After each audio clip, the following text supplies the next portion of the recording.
اللهم كل وليك الحجة ابن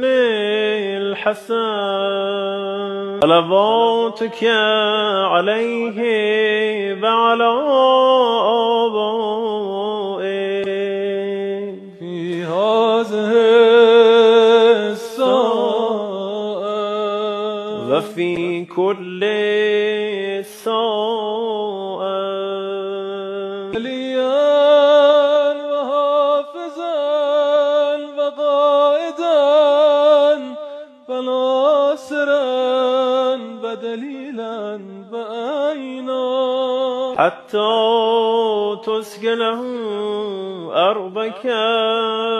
طوعا وتمتعه فيها